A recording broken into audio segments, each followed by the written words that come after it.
To Ben's right is Chris Altchek, CEO and co-founder of PolicyMike, which is a digital media company targeted towards millennials.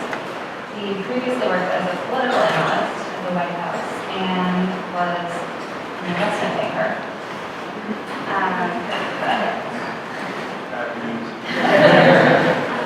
To the left of Ben is John Steinberg, who until recently was President and Chief Operating Officer of BuzzFeed. He oversaw finance and company operations as well as all social advertising operations. He joined in 2010 when BuzzFeed was a team of 15, and it has now grown to over 500. And he helped grow revenue from $0 annually to $60 million in the past year. And he still advises BuzzFeed and joined their ventures as advisor. And Kaylee, to my right, does content development at Medium. She commissions long-form pieces, recruits publishers and brands to establish a presence on the platform, and works as well on the product. She, prior to Medium, worked for a decade at ICM as a book agent who worked to foster online talent. Before Tumblr existed, she was doing blog to book, basically. Okay, so Chris, you want to give a little intro into, or more in depth into you and PolicyMike? Sure. So I may have 10 minutes, but the backstory on me very quickly is I've always been very passionate about politics, news, how people get information, how they use it. I worked at Goldman. I know that's not very cool here. But I also worked on a few political campaigns, including the Blumen's campaign for mayor and a labor organizing campaign in Boston. So I've done a bunch of different things, but all very focused on how our generation is getting important information and what they're doing with it. So the backstory on PolicyMike is in 2011, I was with my co-founder, Jake Horowitz, who's our editor-in-chief. Jake and I know each other for 15 years. We went to high school together in the Bronx and actually grew up playing saxophone in the same jazz band. We've sort of been nerdy since a long time ago. But we both had this sort of shared passion that we heard our generation and, broadly defined 20-somethings talking about social issues and serious stuff a lot, whether it was the Obama election in 2008 that took over Facebook for 9 months straight, or the Arab Spring, or these different things that we all know pop up every month and take over our social streams and our sort of generational conversation for long periods of time, whether it's Trayvon Martin or different topics. And we knew that people were talking about these things and cared deeply about them, and they reflected broadly like what 20-year-olds really care about and really think about on a day-to-day basis. But there wasn't a media property that was taking this generation seriously, both from the types of conversations they wanted to have and how they wanted to have them. So we set out to launch PolicyMike to do exactly that, build a news and media company for this generation by this generation. So that was back 3 years ago, 2011. We started off, this was before BuzzFeed was fucking awesome, and raising money was not easy for a media company. So we put a little bit of money into it ourselves and launched the company out of an apartment on 127th in Lenox. We had a couch and a coffee table, and that was sort of headquarters. And we would we had initially 5 people, so it was like a perfect basketball team. So every afternoon we would go play basketball in the neighborhood and get our asses kicked, and it was a lot of fun. But that was sort of year 1, and now we're 33 people in an office in Manhattan.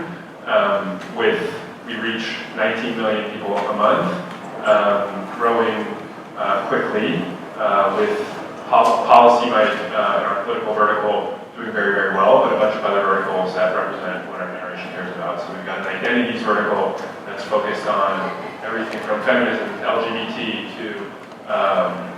to race issues that has a bunch of actually very, very, very good editors in it who do really good things. We've got a great arts vertical, very good new sports vertical, and a bunch of other products that speak to these issues that really resonate with our audience. And so big picture, where we're at now is trying to really establish a connection with our audience, which is growing very consistently and seems to really be working. But we're very focused on making sure that we know 20-somethings better than anybody else, that we have the pulse on what people want to talk about, and that we're providing the quality and thoughtful news and information in the formats that our generation wants. Because our generation needs its own New York Times and needs its own CNN that is focused exclusively on them. And so that's really what we're focused on doing. And just, in terms of the company today, we've got a great editorial team of editors and staff writers who are doing a very, very good job. A really awesome engineering team that built out our own CMS, our own analytics platform. They're all on Node.js, very cool group of guys and girls who build some of the best technology in media, and a brand partnership team, a few of them who are here, who are rocking it. So that's the short on Policy Mike. If you guys want to get sort of in the know quickly, we've got a newsletter that goes out every day that's very, very good. So excited for that. What was the two, you and I were together last week, you had 2 words. I liked it so much I can remember it. Something intellectual. What was it again? We've been going back and forth. Maybe we should take an audience poll. What do you guys think of casually smart to describe? Our generation? That's so much better than the explanation that he gave, right? The site is casually smart. I think that's it. That's it. Or slightly nerdy. I think Policy Mike is casually smart and slightly nerdy. Don't you all want to go to a casually smart and slightly nerdy site? Yeah, maybe we'll take a quick vote. Who thinks casually smart resonates? Who thinks it resonates first, and then too pretentious will go second? So resonates. Anybody? Yeah. Too pretentious.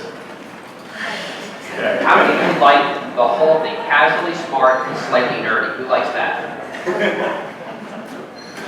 Yeah, so that's a short one. How many people here are millennials? How many people who are millennials hate the term millennial, even refers to millennials? You can't say we're the CNN or millennials. Nobody that's not. Yeah, Not much. So many letters. Hey, I'm you.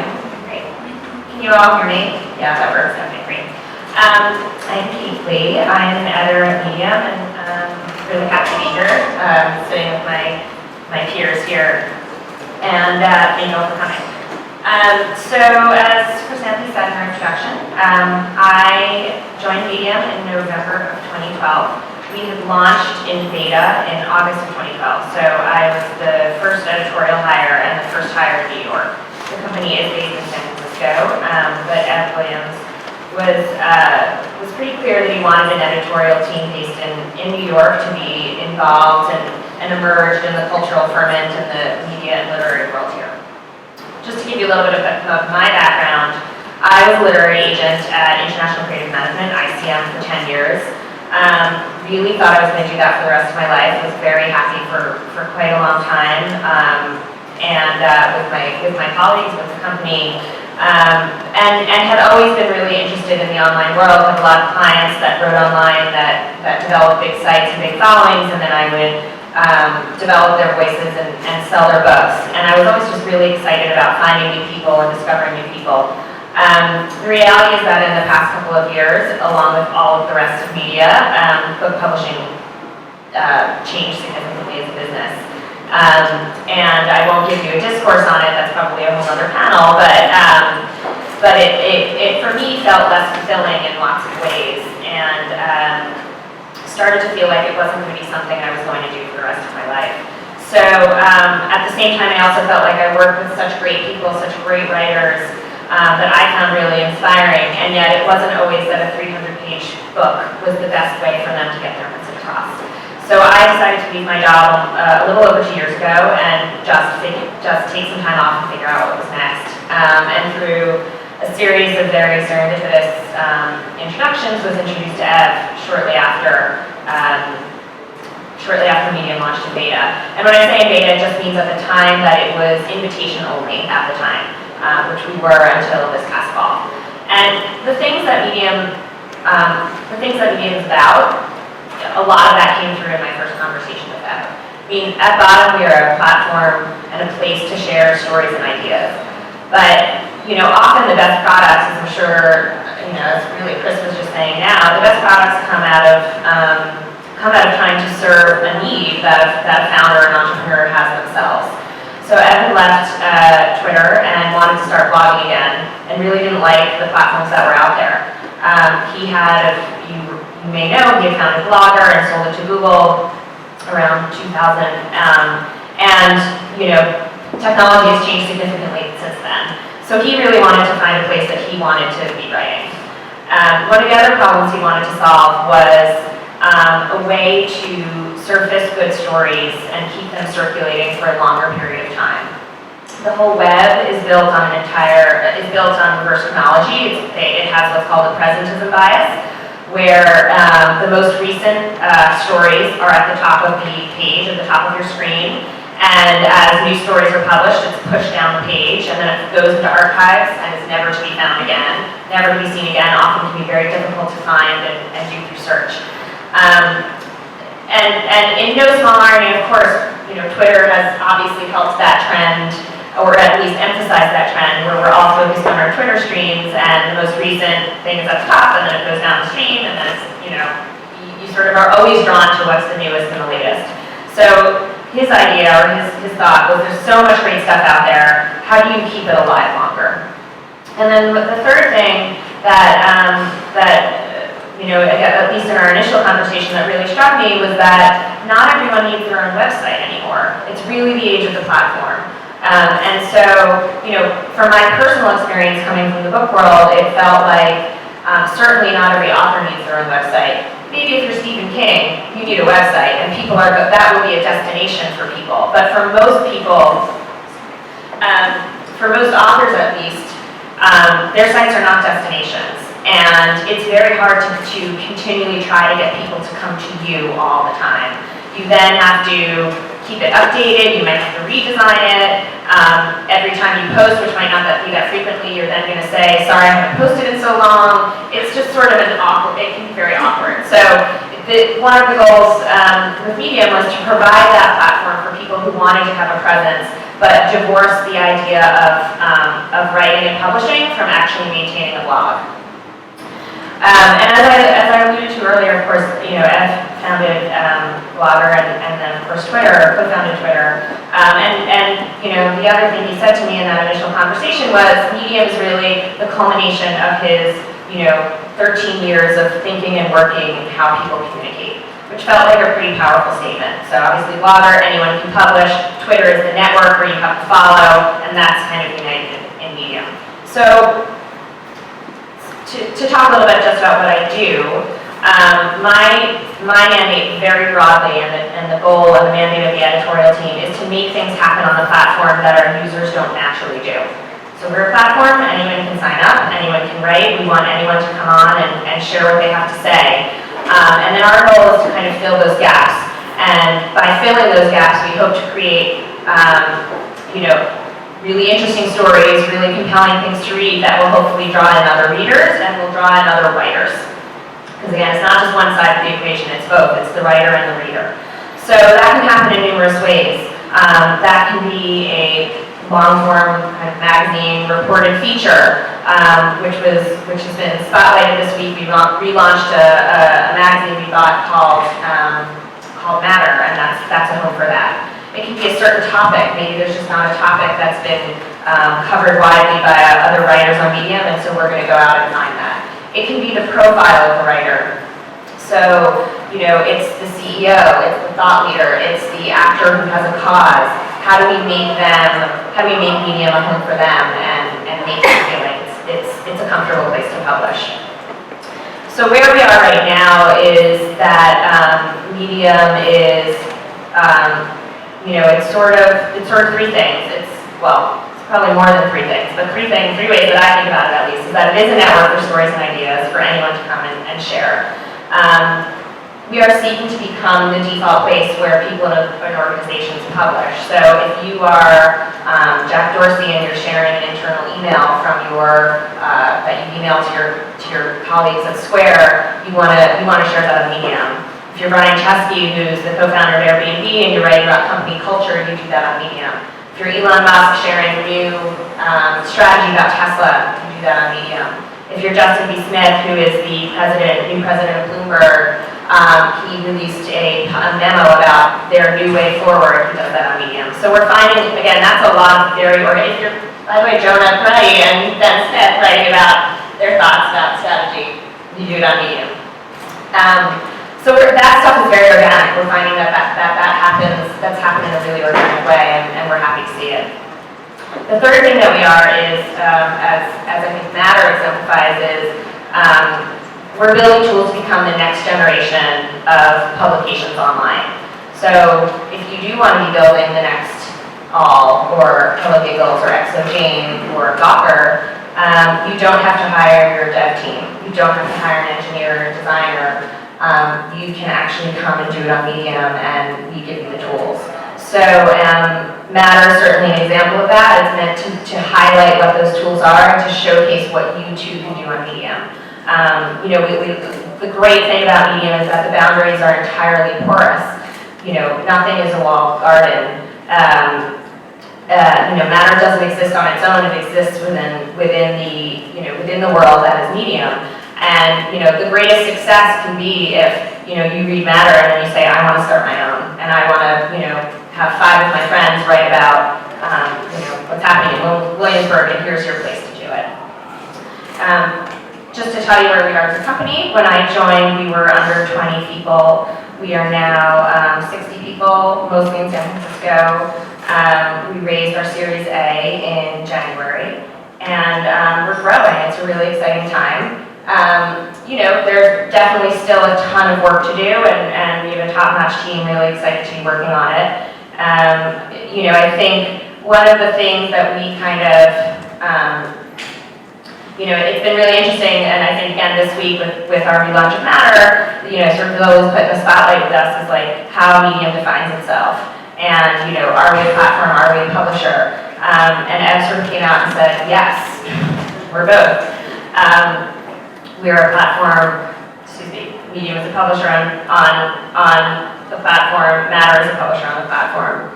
And I think one of the things that's really, really encouraging and just inspiring is that from the top on down, there is not sort of any fear or anxiety about taking on these, trying to solve some really big problems and answering, or really not feeling a need to answer those questions. That maybe there is a sense within certain circles that we have to choose one way or the other, but we actually don't feel that way, and that's actually been really great because I think we're absolutely a startup. We're experimenting, we're trying things. Just like maybe Ben said earlier, we've tried stuff that didn't work, we've tried stuff that has worked, we try to learn from what doesn't work and just move on. So it's been a really exciting time, and that's it. Thank you.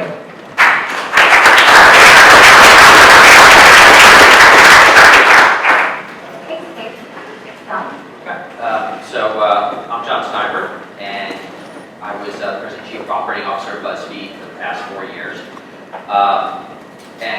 It's been an extraordinary journey for the company. When I got there, we had about 6 million people a month coming to the site, north of 120 and 30 million people a month. We went from 15 employees to 500, and really, as a team, kind of defined what I think it means to be a social publisher. And it was really Joan and Freddie, our founders, with an early vision that social become the predominant way that people get the vast majority of their news, stuff beyond just baby pictures and memes. It would come to be the place where people got all of their news. And when I got to BuzzFeed, it was very much an entertainment site, and an entertainment site that was focused around web culture. And we went into real hard news and reporting because we saw that opening there to do that and to use social distribution as a way of legging into that. And the hiring of Ben Smith was really kind of the transformative moment, and that was probably, God, I lose track of time, it was probably 2.5 years ago or something like that. And we have a ton of original reporting now. We probably have about 150 full-time writers in the company, divided between what we call the Buzz team, which does the entertainment content, and then all the different verticals: politics, world reporting, food, just about everything you can imagine very possible for business. We moved heavily into video in LA about a year ago, and we well north of 100 million views a month now on YouTube under Zay Frank, who was a company that we acquired, and Zay came to run all of our video operations. And the way that we make money in all of this stuff, which is really been the thing that I focused the most on the past years, has been doing branded content and social advertising. BuzzFeed doesn't run any traditional display advertising. The way that we make all of our revenue is a creative team of about 40 or 50 people that's separated from editorial, walled off, that works very closely with brands and agencies to create content for those brands. Everybody from GE to Pepsi to Samsung, to every possible category that you can imagine in insurance. And then we measure the impact, the sharing impact, as well as the kind of earned media and change perceptions and purchase intent that come as a result of that branding content. And we do the same thing in video as well, create original video for brands.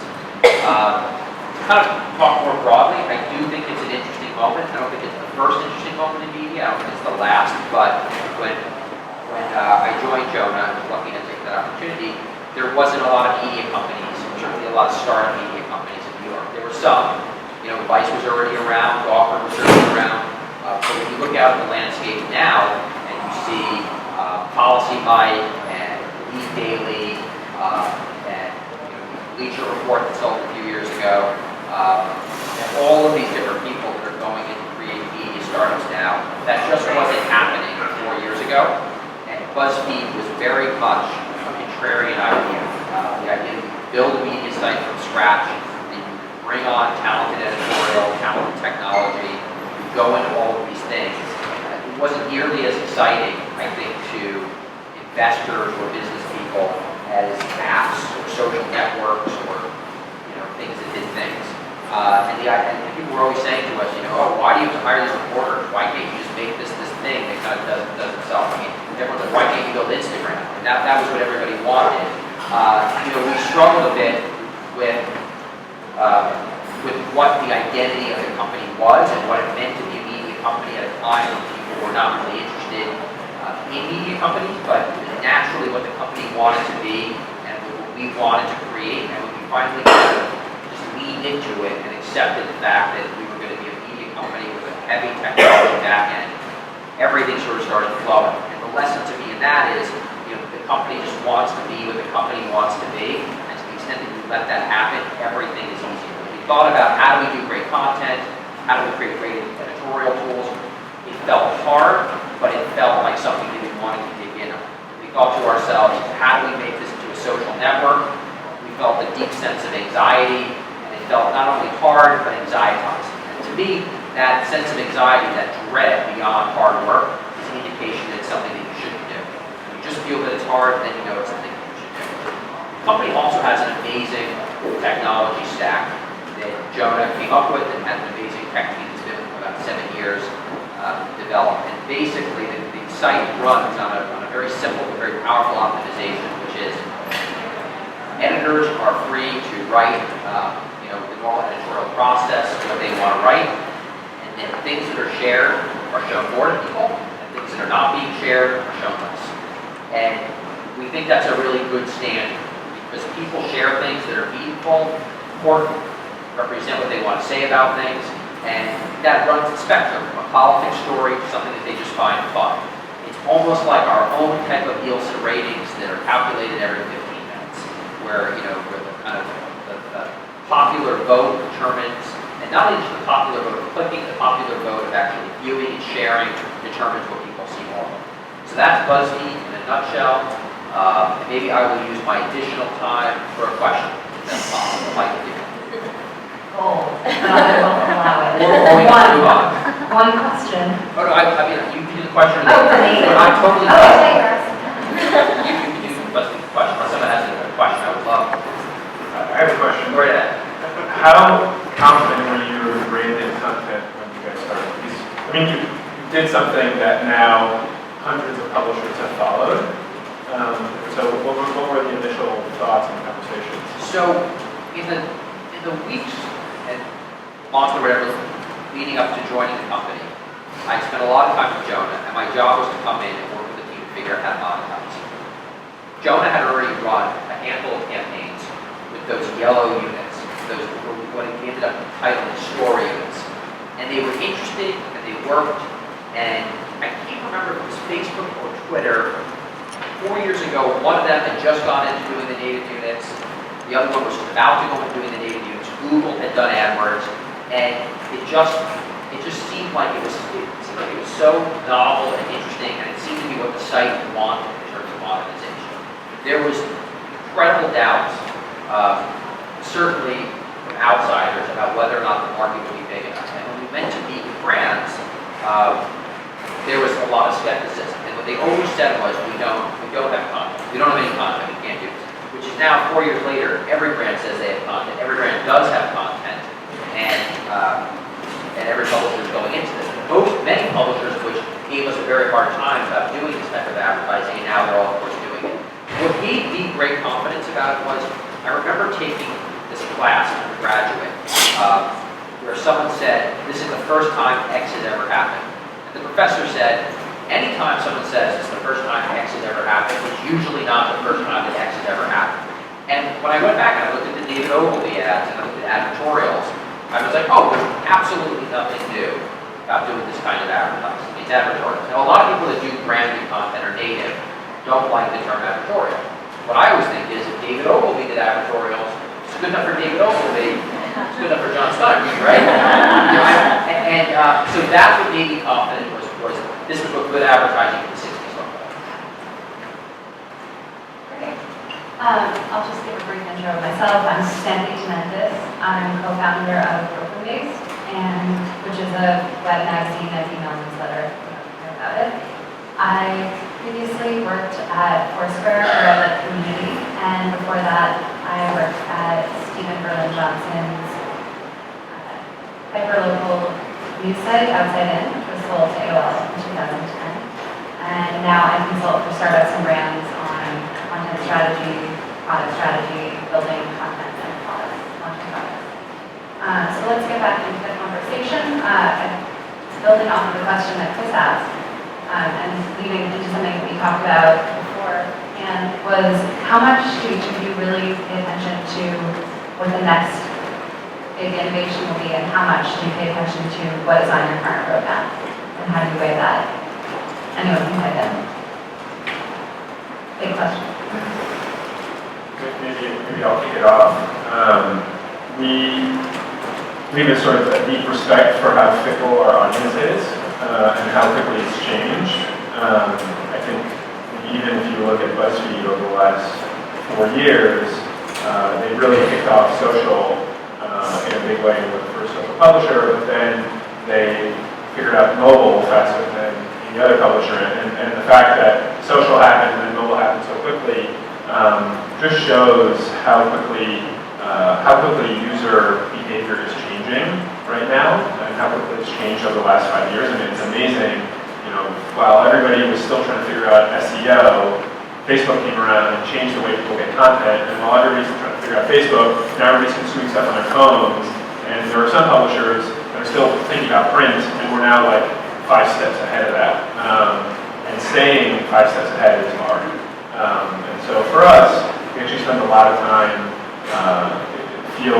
it feels sort of backwards, but we spend a lot of time doing one-on-ones and doing focus groups with our audience, casually and informally, but really trying to figure out, like, okay, what's next? Are people going to be reading news on their Samsung watches a year from now, or what's next, and how do we really make sure that we're on it and you don't miss it, or is it going to be behind Instagram as the next news source, or are people going to project instant news on Instagram when it comes? And that can only happen through having really, really smart product people talking to users and experimenting. So we dedicate a certain amount of time to experimentation and just having a deep understanding of what's next. And I think even with Medium, I mean, they've done so many interesting things, including turning personalities into publishers and giving personalities the ability to publish in their own way. And when you start looking at millennial trends and millennial media consumption, a lot of it is around customization and finding the people that you really, really like. And so there's a lot of sort of nuanced things that we spend time with. And it's just about having the right people in the room and giving them the right amount of bandwidth to think about these things.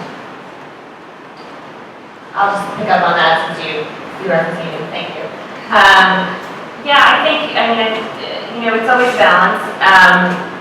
I can, speaking for ourselves, I think that on the one hand, there is a culture of experimentation and trying things and prototyping quickly, and again, whether it works or not, learning from it and moving on.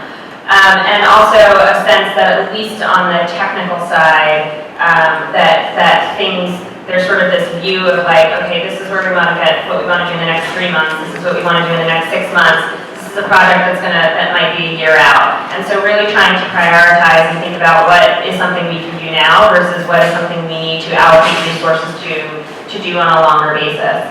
I think that, probably for any of us, we would say if you just sort of try to stick your finger in the air and see what stuck and see which way the wind was blowing, none of us would be particularly successful. I think for us, the problems that we're trying to solve are not necessarily ones that, can be solved in a snap, and so we really dedicated ourselves to them and to the fact that they might take quite some time to solve. Maybe they're not the problems everyone else is solving, or maybe they are the problems everyone else is solving, but we're just going about them in a different way. So, I can say that just in terms of one of the things we've really focused on is, and I'm sure all the other publishers here are too, is how do you measure engagement? And of course, it does seem like, traffic and views and sort of amassing ever more of them is the way that the trend has gone.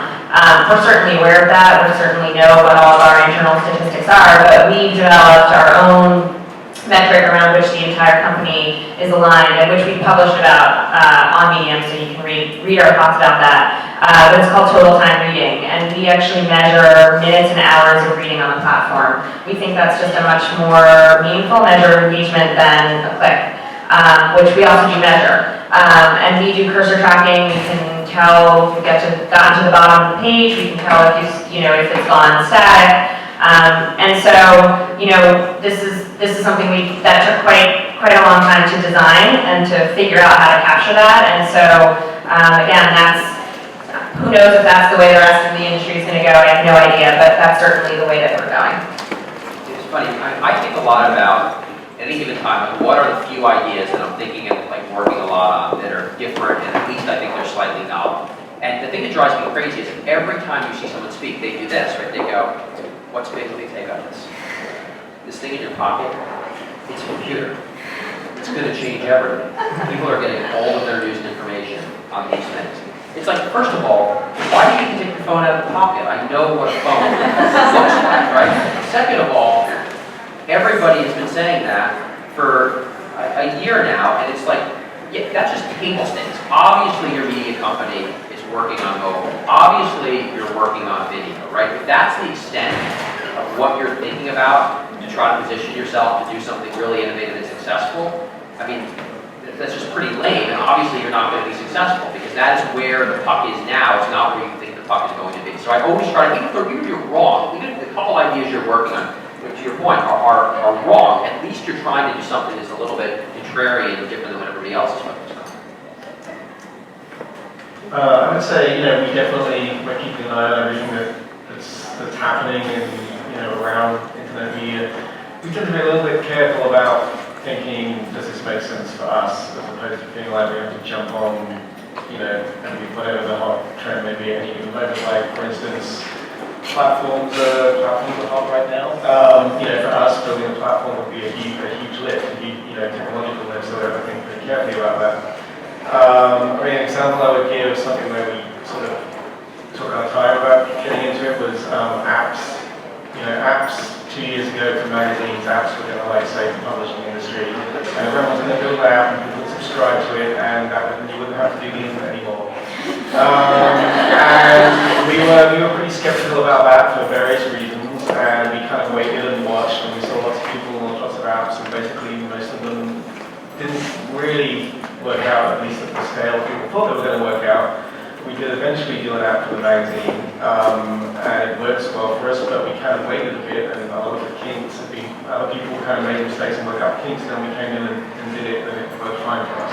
We kind of missed out on wasting a bunch of money on throwing a lot of apps at the wall, and it didn't work out.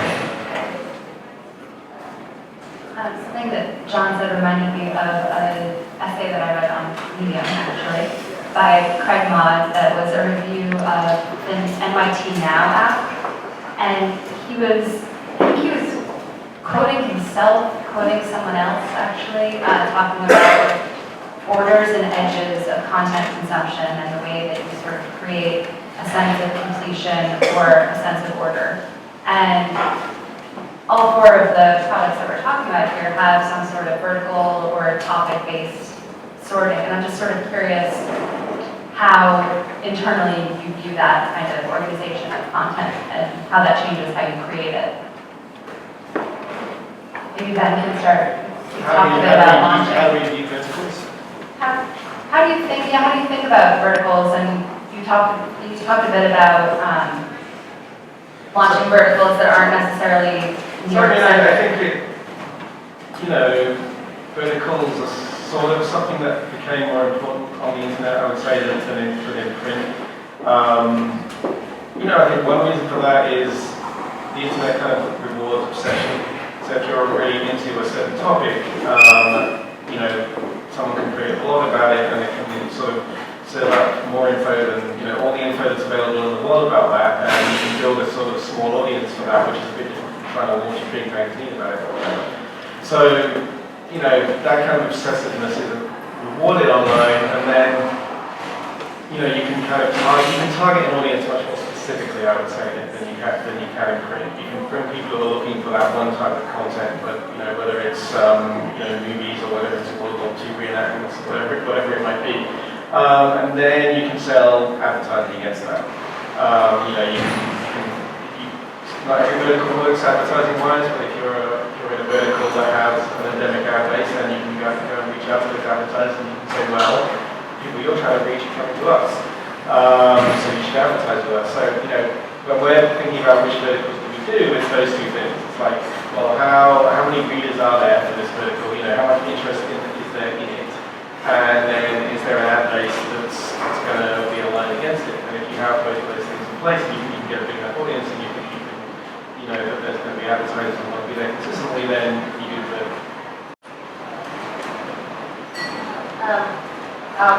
I think for us, again, we were talking earlier, vertical to me seems like a term that just doesn't really apply to us, although I'm sure people use it and that's fine too.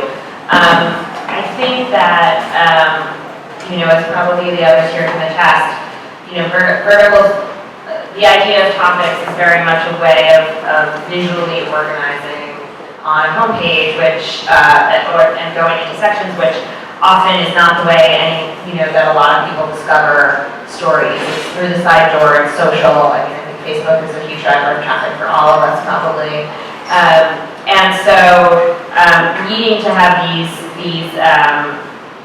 heavily defined or narrowly defined spaces for us as a platform, again, not as a publisher media company in that way, doesn't feel like it necessarily makes the most sense. I think what we found also is that users don't necessarily, the distinctions don't really mean much to them. And so what we're finding is, as I referred to earlier with our relaunch of Matter, we relaunched it with some tools that will make it even more kind of cohesive if you do want to publish into one of these publications. And if you don't, that's fine. You just publish on Medium. Everyone has their profile. Your story shows up on your profile, and that's where your story will live. I think where we do find kind of topic-specific organization or a way of thinking about it useful is in the personalization aspect. So it's how do you find things that you want to read, which of course is probably the problem we're all trying to solve, is discovery, of course. And for us, that Rights, is it race issues? How do you get obsessed about those really, really well? In our sports vertical, is it how sports and politics interact, or is it like how sports affects pop culture? And those are the types of things that we focus on, and we try to keep it, I wouldn't call it narrow, but keep it focused, and really focused on the end user and creating great content. And in a lot of ways, it probably mirrors how you guys think about it. And sort of on top of verticals, how do you guys feel about homepages? I mean, you talked a little bit about homepage, but does it matter? Is the homepage better? I've gone back and forth on this. I think it does matter, and I think that I certainly think it matters more than apps, because if you think of the loyalty of audiences, your app audience is people that are absolutely obsessed with you.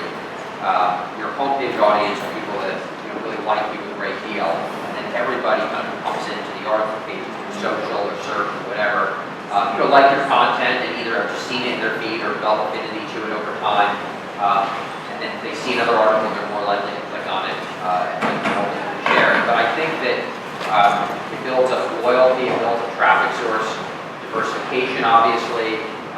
Those people tend to be the most engaged. And I think if you really move the needle on it, this is an area where I'm particularly bullish on television. I don't think television moves the needle, as in when you're on TV or you have an editor on TV talking about a story, people go to the site right away. That doesn't happen. And I think a lot of people give up on television because when it doesn't move the needle right away, they say, oh, well, television doesn't work.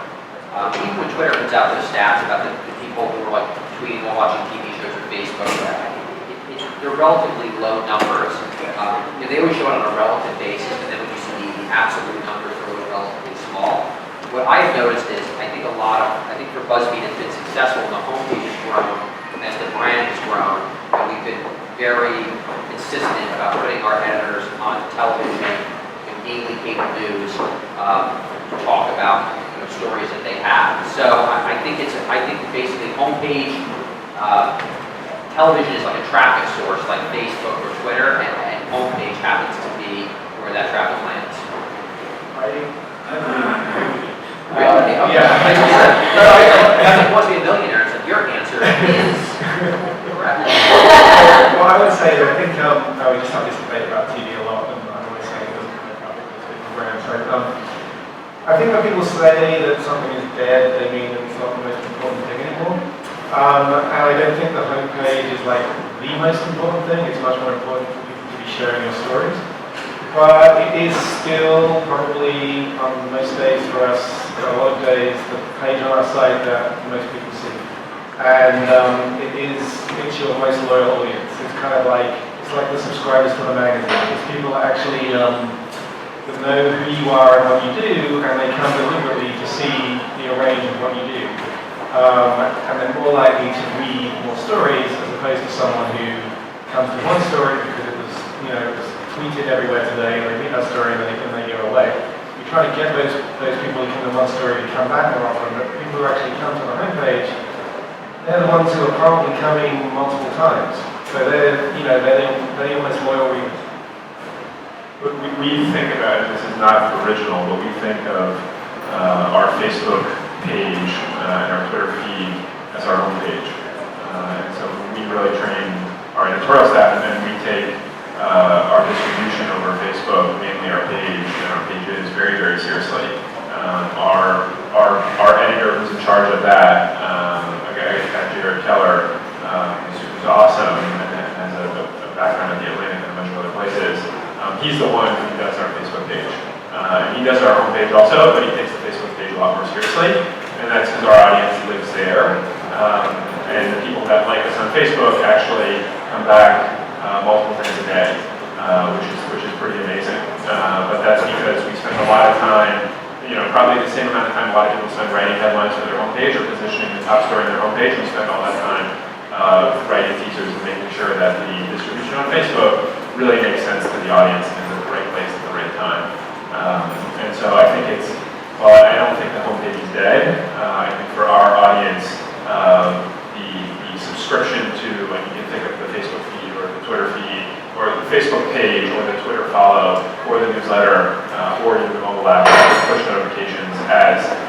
subscription, and a lot of those are replacing the homepage for us. I just wanted to make one point about the homepage for us, which I said earlier, I made the point earlier that it's where the personalization comes in. So in the same way that if you join Facebook and Twitter, you need to have, it's personalized to you. You're constantly going to your stream, your news feed. You're not seeing content on those sites until you choose your friends, find people to follow. That's actually not the case for us. We do show you a more generic, but an unpersonalized page if you come. But at the same time, if you log in and you want to write, the homepage is one of those places where you can start a story. So for us, it has sort of another purpose, which is to create. There's also a very interesting analogy too, which is, when I've seen Richard Plepler, who's the CEO of HBO, talk, people always say to him, oh, when does HBO go when you go over the top and you're not going to need a cable subscription? And he says, well, it's just math. We keep our optionality open, and if ever the money that we can get from individuals would outflank the money that we can get from the cable networks, we'll look at that option. And I think that having the homepage creates that same kind of optionality. The Facebook is almost like as if we were a cable network. All of us here are cable networks, and Facebook is basically Comcast. They're the largest cable network, best source of distribution, amazing technology, and you're in a sort of ongoing affiliate fee negotiation with them. And your own homepage is almost like Charter, which is like a small cable network that you own, as if we all own our own small cable networks. What's nice about having a thriving homepage, and also investing in new distributions like WhatsApp, before we realized that Facebook was going to buy them, so now there's more Facebook, is that you create more optionality, and you have that homepage there, and you've cultivated that traffic so that if ever the carriage relationship with Comcast becomes not what you want it to be, you've got other sources. And these things ebb and flow. I was talking to somebody yesterday, another publisher who was telling me that they feel that the trend on search is coming back, and that there are certain topics that focused audiences are interested in, that they either watch a television show, which appeals to a small group, and then they want to discuss it afterwards, and they Google something like a spoiler or something that happened in that show, and typically the only way those people are coming to that is because of Google, and Google is getting better at identifying recent content, which would be an inflection down from where Google was over the past few years. So you really do have to play all these options and not just get seduced by the highest volume provider at any given time. And for distribution platforms of the future, do you have any thoughts on which ones? I mean, I've heard that there's mobile network companies now negotiating deals directly with digital content companies to do exclusive content. What do you? I think those are great. I mean, the WhatsApp thing is the best case study. A year ago, everybody was on WhatsApp, and I would read the numbers. I think a year ago it was 400 million. 400 million. I don't know, is it daily active, 400 million monthly or daily active? I think it's daily. It's a crazy number, right? And I was like, why is nobody talking about this? Why is nobody talking about this? And then when Mark Zuckerberg bought the company on the earnings call, he said, I think it's a company that a lot of people in the United States don't realize how big it is. And then it dawned on me, the reason why is the United States is the only country in the world where people don't know people in other countries. But in every other country in the world, if you met anyone who had friends or work colleagues or family across countries, they were all on WhatsApp, right? So we went a year ago, we started working with them, and very quickly we had it implemented 3-4 months before the deal got done, and we put up an article to the press basically explaining we received more clicks on the WhatsApp button than clicks on the tweet button. Now that's not apples to apples, right? A lot of people are copying the URL, we use the data share function. It's just kind of a nice indicator that WhatsApp button clicks are already not insignificant, and the WhatsApp traffic as we see it is dark social, so we can't actually see the referrals. So I think we did a good job of identifying WhatsApp, and I think the next set of these things are, what can you do with Samsung? What can you do with Netflix? What can you do with, what can you do with a giant distribution channel where other pure play digital media companies are not yet trying to get it done? So now some of you have touched on Twitter and Facebook and how policy might take it as seriously as a homepage, but these companies are starting to get more and more involved in journalism and news, and so how much do you feel that is a threat to your businesses or changing the way that you're interacting with those platforms? I'm thinking of Facebook paper and more consumption-based. My thoughts generally, and this is more long-term thinking, Facebook and Twitter are platforms. They need the best possible. They're successful when users see good content, and anything they can do, and they're competitive with each other, hugely. Anything they can do to show better content to their users will drive higher engagement. And if they start funneling down good publishers and funneling up people that are paying, or funneling up their own content over good content that users are suggesting, they'll put themselves at risk of being irrelevant, which I think is the ultimate risk. I mean, Facebook is awesome, but as you've seen, people are moving to other platforms, and if the content gets bad, people leave. And so I think for both of them, I trust, and hopefully I'm not being naive, that they're focused on users, and users care about the content, and therefore they're not going to disrupt majorly the relationship. Although there will be small ups and downs, because they're always making product changes. I mean, I think you're asking if they actually worried about doing journalism, right? And I just can't imagine Facebook or Twitter ever following to sort of do the investment in journalism. You know, their distribution platform, you know. So I can't really imagine them actually getting in the business of creating content because they can't have their business great. Well, has shifting attention span of the generation of millennials sort of changed shifted editorial more towards curation? I mean, I know that some of your platforms allow for user-generated curation, but where do you see the future? Is the future still in editorial? I don't think you can necessarily draw a clear line between curation and editorial so much anymore. There's a lot of editorial that involves some form of curation. You know, a lot of what happens on the internet in journalism on a day-to-day basis is something happens and people do explainers about it and they do takes, and all of that involves looking to other sites and grabbing information from other sites and putting it together to create the biggest overall picture. So to me, curation is kind of woven into journalism very, very deeply at this point. I think, you know, speaking as a place that obviously is platform and has editorial, you know, we are obviously very comfortable with those different types of pieces living side by side, and actually for the most part, our users are also very comfortable with that. They are also very happy to read a great, you know, ranty opinion expressed by an average everyday user next to a really, you know, in-depth reported piece, and they don't see the contradiction in that, and neither do we. I think in terms of, just to speak to your point, or you mentioned attention span, you know, one of the things that Medium features is minutes of time reading, and we've actually found in doing our data analysis that the optimal post in terms of the most number of reads is 7 minutes long. That's actually pretty heartening based on the way that we calculate that number, which we also have written about.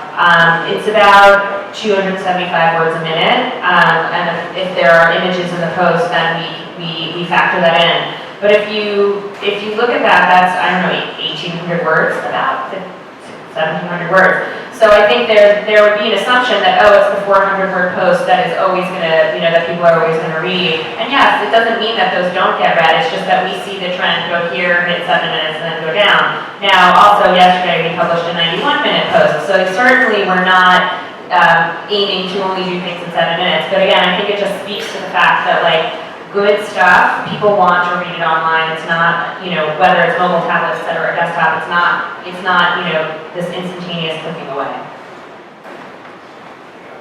Let's talk more about long form versus short form. I'd be curious to hear about BuzzFeed sort of moving more towards reported journalism and how that changed the traffic, and maybe then talking a bit about going bi-weekly and how longer features will play in.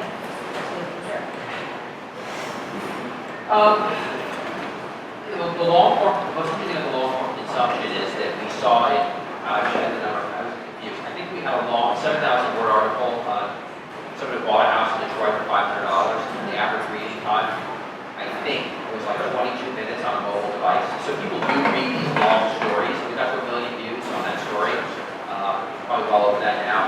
lot of that consumption was on article. So yes, there's definitely an appetite for long stories, and they're important because it creates, it rounds out the whole selection of what it means to be a media company. With that said, I love entertainment. I'm a huge fan of entertainment, and I think that in media, the appetite for entertainment has always been much bigger than the appetite for hard news, and that's why NBC has 10 hours a day of entertainment, 2 hours a day of news. It's not a problem, it's just I think people have very complicated and hard lives in general, and people can only handle so much tough stuff. Life is tough enough as it is. So I think it's been that way for 100 years, and it'll always be that way. That doesn't make entertainment more important than hard news. It doesn't make hard news more important than entertainment. I tend not to have a journalistic view about this stuff, but I think that if you want to be successful in terms of being able to find sponsors and people who want to associate their brand with your brand, which is effectively what advertising does, they pay for that content to come to people. There has to be the traffic of entertainment and the importance of real news. If you don't have both, you're sort of like an individual which is not the full scholar athlete. You really have to be a well-rounded individual to be able to create a meaningful media brand, I think. Again, I agree with you. But you know what I would say in terms of magazine, I mean, us going bi-weekly doesn't really have much effect on the length of stories. It doesn't mean all the stories are going to get twice as long or anything. I think it does mean we have one more feature story every issue, 4 instead of 3. But I mean, I think there used to be a bit of a cliche that people wouldn't read long on the internet, and I think that's really demonstrably not true. It's more, we have our 2 biggest stories last year were 2 cover stories from the magazine. And they were both 7,000, 8,000 words long, and they got the most traffic, So it's really more about, does your story actually justify the length? Is it interesting enough? It's not, the length itself doesn't mean the story is more important or anything. People won't read it just because it's long. If it's long and it's got a ton of information in it, or a ton of amazing scenes, and it's a great story, people are going to read it. Just as much as they're going to read, the 2-sentence thing, or the embed of Kanye's Instagram wedding photo or whatever. But you do have to do both. I mean, the important difference really is less about the audience, it's more about the time it takes to produce stuff. It takes a lot longer and it's a lot more expensive to produce quality long-form journalism. So, like John was saying, you need to balance it with stuff that's fun and quick and light, and which can also get a lot of traffic in its own right. But you can't run a site based solely on long-form stories. You have to have a lot of other stuff, the 10 hours versus the 2 hours, to kind of provide the ballast for the longer stuff. I think what's true is when you hear the pundits criticize, you would think that 50 years ago, people only read 7,000 word articles. It was all investigated. All that there was. Last I checked, I Love Lucy was on, and I don't think that's the most hard-hitting, intense programming, right?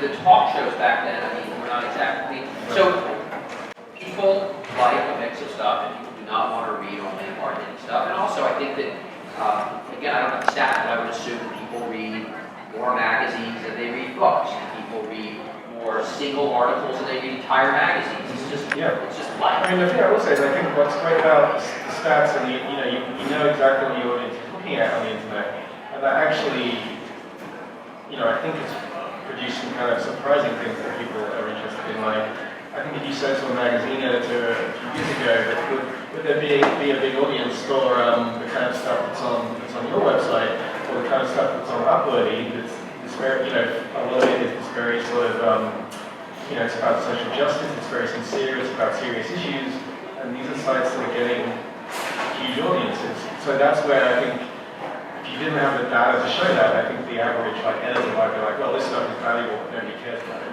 But in fact, what's kind of amazing is that, a lot of websites like it proving that there actually is an audience for that stuff.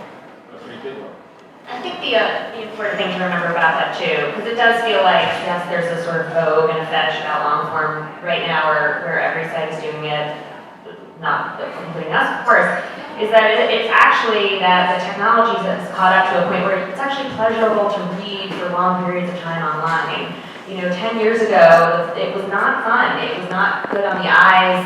All you could do was sort of scroll. And obviously, we're now at a point where, it's actually, whether because we're all reading on mobile, but also it's, these screens and the way these pages are designed make it such that it's a much happier reading experience. So I think that's also been a reason for which people are finding that, that they want to be doing long form. And I think another thing, just speaking of sort of the idea of books versus magazines, was those were always such kind of immutable print formats. You either write a long book or you're in a print magazine. Now with the web, Kindle singles, they do up to 30,000 words. Things that were novellas that you could never sell in print, you can do that online. You can charge that in-between amount of money. So I think it actually opens up a huge opportunity, and it just broadens the scope of what people are going to consume. Also, not to get too abstract, but I think that a lot of people get turned off to reading because in school you're told that you always should finish a book. Right? You're always supposed to read books carefully and finish books. And I think that creates this thing when people start reading a book, they get bored of it, and then they feel they have to finish it, which creates this dread. Then you realize one day, wow, I'm an adult.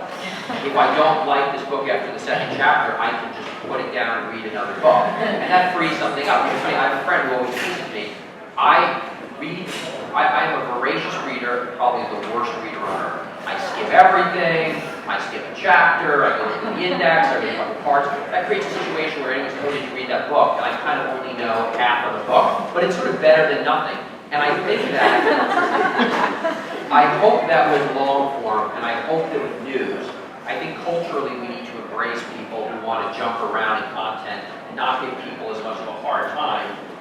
Even with my own children, I try to emphasize, like, if you don't like the book, you don't finish it, you'll get another book.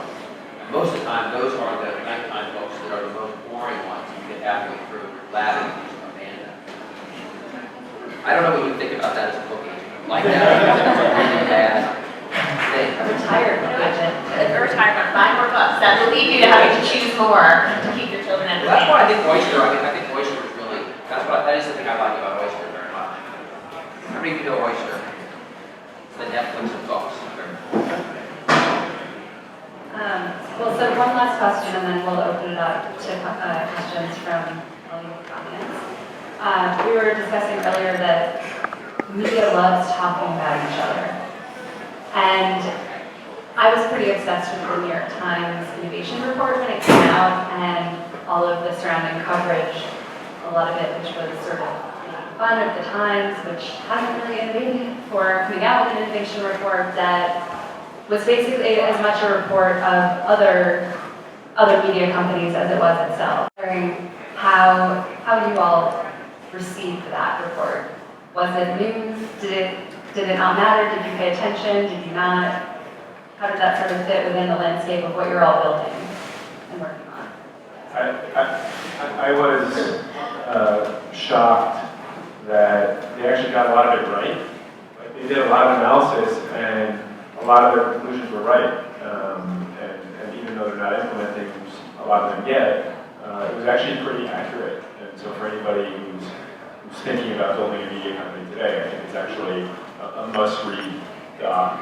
A lot of it was about BuzzFeed. Probably mentioned every other page or every page, but they got a lot of the analysis right. I was very impressed by it. I thought it was good. I would slightly disagree that the Times doesn't innovate. I think actually they have like an incredible website. They've poured a huge amount of resources into their website and into the internet. I think one of the things in the report is they have like 800 product people or something, product and tech people, which is nearly as big as the newsroom. So that was kind of amazing to me. I mean, as a thing of like ideas for things to do, I thought it was fine. It wasn't incredible. There weren't like any incredible ideas in there. To me, it was more interesting as like a portrait of the culture of the New York Times and how they're still, even though they've poured all this investment into the web, the editorial operation of the New York Times is still incredibly driven by print. And there's a lot of issues that they have with trying to change that. So to me, it was kind of like a picture of how hard it is to go from being a print publication to being a web publication. I think it was good and honest, and I think that I think their products are the best they've ever been digitally. I think most people agree with that. And the part, I don't think any report on any organization that I've ever been part of I would hope it would be that candid in detail. The part that really stuck out to me as a management thing is when you're doing the day-to-day, the core tasks to maintain the company and the products, that's a full-time job to do that with excellence, and it basically prevents you from being able to reinvent yourself. And the job of putting out the daily New York Times is so intense, and the job of people lobbying for the front page doing that is so intense that it seems to organization to detract from them trying to get away from that. The lesson that I take from that, which is something that I've always felt that, and we found that at BuzzFeed is there's nothing better than hiring an incredibly talented person and giving them nothing to do. That's the best thing that we can possibly do. Or someone that the company's not quite ready for, but is willing to roll up their sleeves until the org is built out. And what that does is you hire a super talented person, they either give them nothing to do, they either go to sleep, which is unlikely, because you probably would have figured out if they were lazy during the interview process, or they invent stuff, they fix stuff, they build stuff, they make new revenue, they make new products, and I think we really have to fork or rotate around the people working on core tasks and the people working on inventing new stuff. That's the lesson of the report that I got. Yeah, what all these guys say is I agree with. I think it's an incredibly fascinating portrait of where we are today. Particularly, obviously, it was sort of heightened by the news of Jill Abramson's departure, but it all became so, tied up together, and this notion that not taking digitally seriously could be one of the things, perhaps, that led to the dismissal of the executive editor of the New York Times is pretty amazing. Full disclosure, I was interviewed for the report, and they asked really good questions. They were very curious. They really wanted to understand why we do what we do. And I think when it comes to product, like Ben was saying, I think the Times is really considered to have the best editorial product people in the business. They have incredibly talented people. I mean, their head of digital is now going to The Guardian. So they're really, really talented. I think that it sort of showed two things for me. One is that I am at a place now which has no print legacy. It came from a place which was all about preserving print legacy and trying to evolve into a new space. And it's so hard. It's just so hard. And when you have the systems and the bureaucracy and the staff that has been focused on one thing and trying to merge that with another, it is inevitably difficult. The other thing I think is, for all their awareness of the competitive landscape, which I think you just have to be aware. I certainly don't know what the Times strategy should be. I wouldn't deign to tell them what they should or should not do, but I don't know if the answer is to try to be BuzzFeed if you're the Times. I don't know, and I think that the report left a lot of questions about that. I was also surprised how professional it looked. Like, he puts together internal documents that look like that too. So, no, I don't know. I don't think they. I mean, maybe they thought there was a chance, but it didn't look so formatted. It was like a brochure. Actually, Coy Ben wrote a blog post about that. Who did? Coy Ben, former design director of the New York Times, talked about precisely that it was so produced, it was so. What did he say? Yeah. It was so a product of the culture there that they do everything so well that it was edited beautifully, it was packaged beautifully, it looked like it was ready for print, and that he sort of suggested maybe it could have been an email. That's the way that they think about their internal, everything that they produce. So the amazing thing is that it's not that I haven't been at big companies either. I mean, I worked at Google. Granted, I was pretty low in the middle of the time. Maybe they were producing things like that, and they just didn't show them to me. But like most of the internal stuff that I saw was like a nice looking, error-free deck, like Google,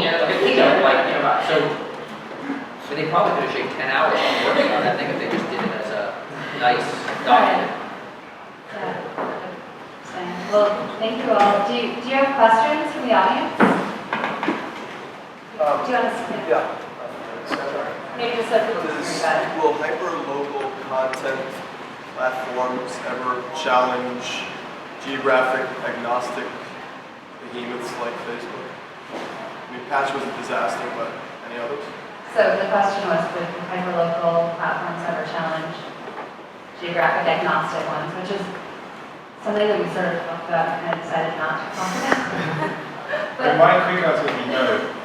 It's very hard to make money on hyperlocal. It's very hard to assemble a large audience because by definition, you're creating content that only a few people on the block, the extreme end, only a few people on the block care about this, or only a few people in a small city. There's only a few big city, a few really big cities in America that are big enough.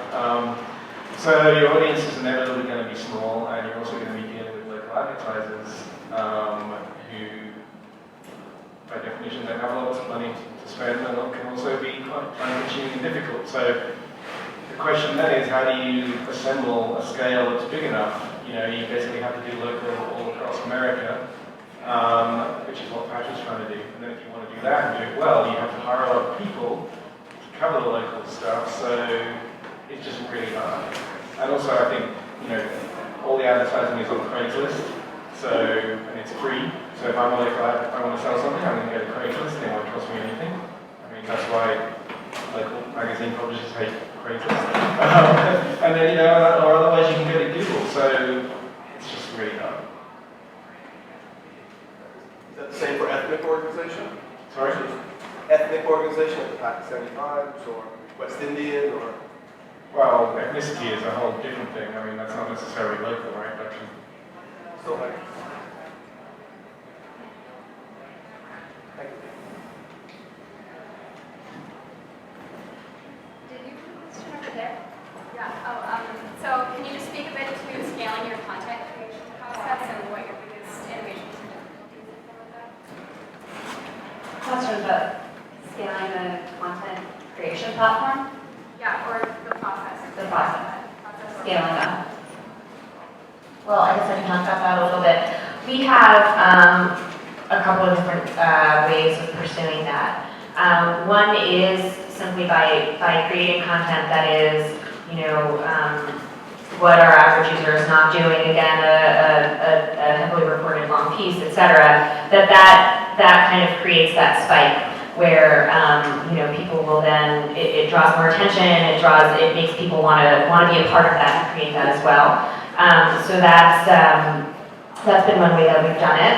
We're doing it right now. Another way is, it certainly wouldn't be scalable or efficient to try to hire 20 more people who do what I do as we get more content. That's kind of not it's not the way that we could work. Our goal is really one of our goals has been to work with people and bring people on who it's not 1-to-1, it's 1-to-10. So if we work with someone, they are able to bring in 10 other people. And that's something we've done with what we call our curated collections, which we've written about as well, where we contract with one editor who we think has the ability to sort of edit, manage, recruit, and say, their goal is to kind of run with it, grow this, create a really interesting area of content that also brings in, they're bringing in more people. They're bringing in more people to write. Hopefully, they're creating stuff that's compelling to read, so they're driving traffic, and then that then has more people writing and reading. I would just say one thing about scaling content. 4 years ago, HuffPo had to publish 500 to 600 articles a day to get to 20 million uniques. Today we publish 30 a day. The landscape has changed. Good content spreads very, very, very far and wide. I think you probably ask anybody here, and we'll say there's a few multi-million view stories that are incredible pieces of content that everybody has seen. And what we're focused on is less how do we get to 500 articles a day cheaply, and more how do we continue to create those really awesome stories that change the dialogue and that everybody sees. And with with Facebook and Twitter and WhatsApp, distribution is flat, and more flat than it's ever been before. So the concept that you could post a photo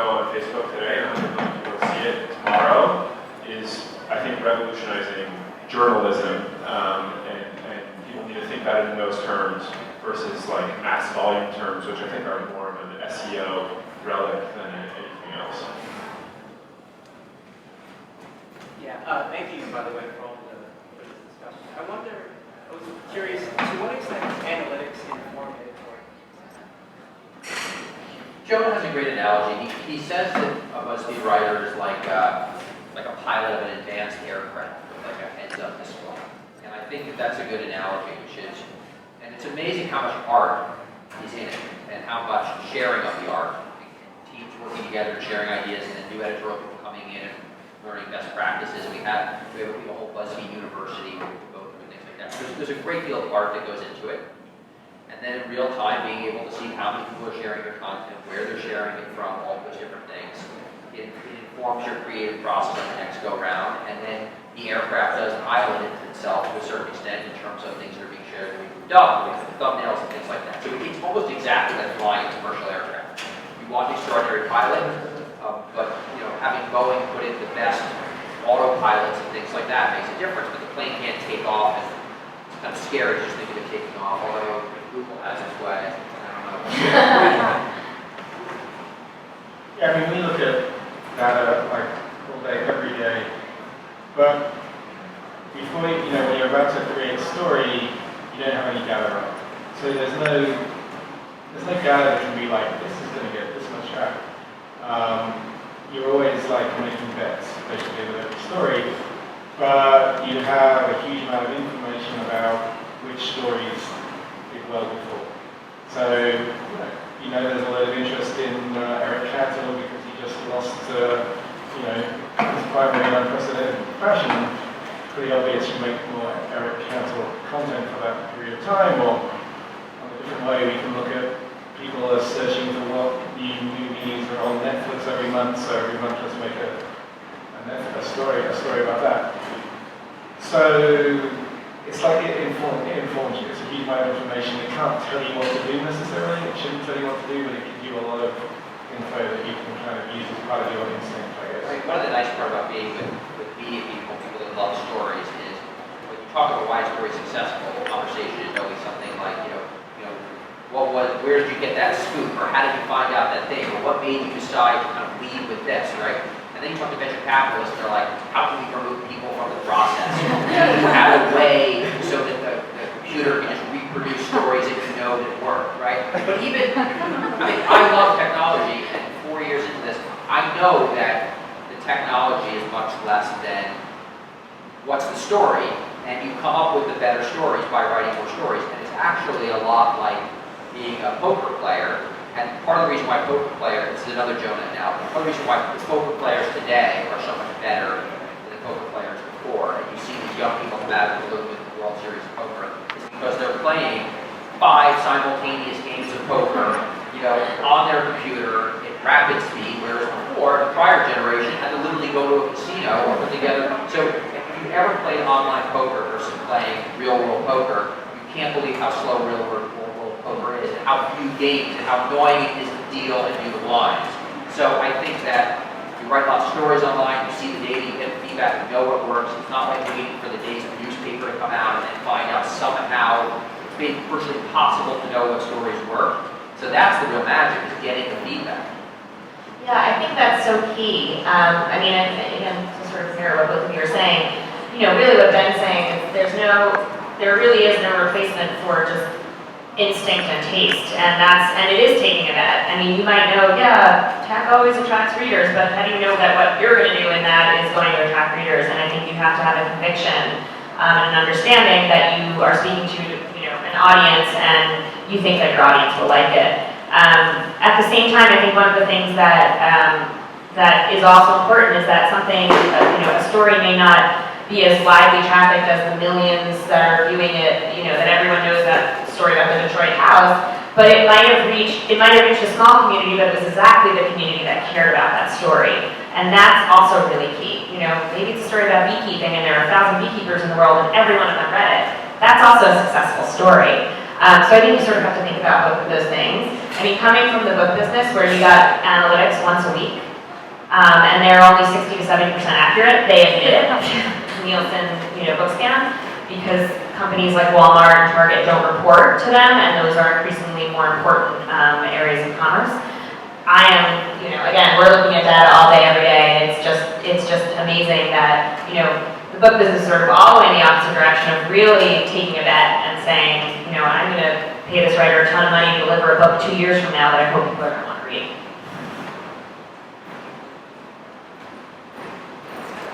I want to go back to the discussion about long-form content. And if you're coming from a site where your loyal readers are used to this sort of short-form digestion of articles, how do you kind of shift gears and start to position yourself as an authoritative voice on like long-form, more like hard-hitting topics? And or do you think that there's a difference between the user base that's coming to you for the short-form kind of like BuzzFeed business versus, these long articles on household choice and reviews? Is it two different sets of users, or how do you transition for current users into this different kind of format? I think if the story is good and well-researched and is interesting and compelling, you earn it every day.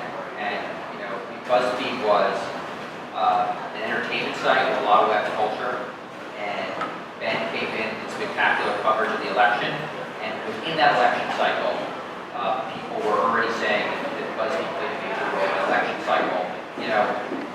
6 months before, we were a cat center, right? So you do the stories, you don't earn it the first day, but you can very quickly establish a track record of credibility. And similarly, you can very quickly lose that if you don't earn it. People who like entertainment and like fare also like hard news, and if you catch their eye with something that's compelling, they'll read it, and they won't say, I'm not going to read it because it's on BuzzFeed. BuzzFeed's where I go for my entertainment. Back to the television thing, you watch The Voice on NBC, and then you don't say, okay, I'm not going to watch NBC News because this is the network that does singing competition shows. I think people evaluate the stories, discreetly. Well, that's applying the magazine model to a digital property, which magazines have been doing forever. And, it's true with Walmart too. I mean, a lot of people say Walmart started selling groceries. People were like, oh, we can buy groceries from Walmart. And the produce was high quality and the prices were good. You can buy produce from Walmart. And I think a lot of people are like, well, how can you buy produce in a non-produce? Produce is good, who cares? Really quick. Yeah, so when you guys were first starting out, how did you balance editorial quality with quantity? And then also, was the relevance algorithm thing an issue when you were first starting out? Like, if you're publishing like 5 articles a day, does it make sense to worry about that in the first place? How did you address that? What's the relevance algorithm? Like ranking stuff on the homepage based on how trendy it is, like what BuzzFeed does, for example. Things like that.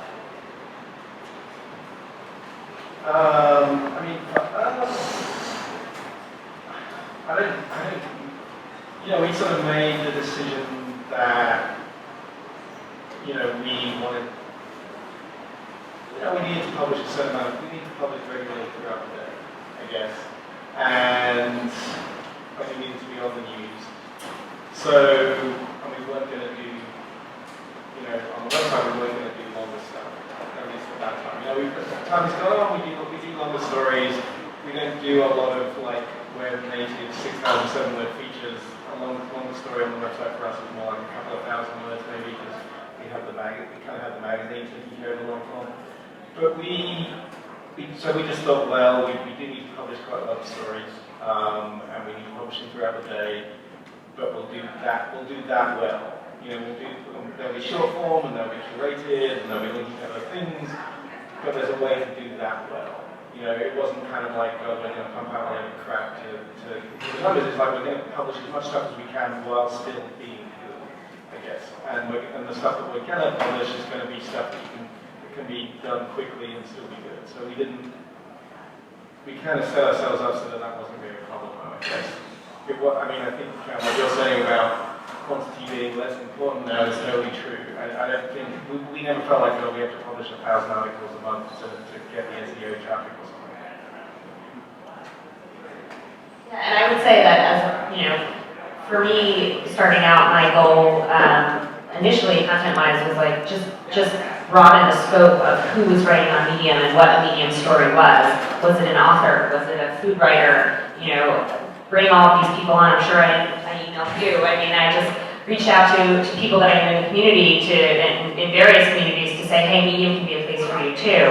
But again, because we're a platform, if we're doing our jobs right, the percentage of commissioned content will decrease, constantly decrease, because there's always much more user-generated content coming in. So we can't ever win that game of trying to do more and more and more. We want to do stuff that's good, that makes an impact, and if that's, you know, 2 things a day or 20 things a day, it's, you know, no one's counting. This was the long form of panel. Yeah. There's about 20% of you left. Thanks for sticking around for an hour and 45 minutes.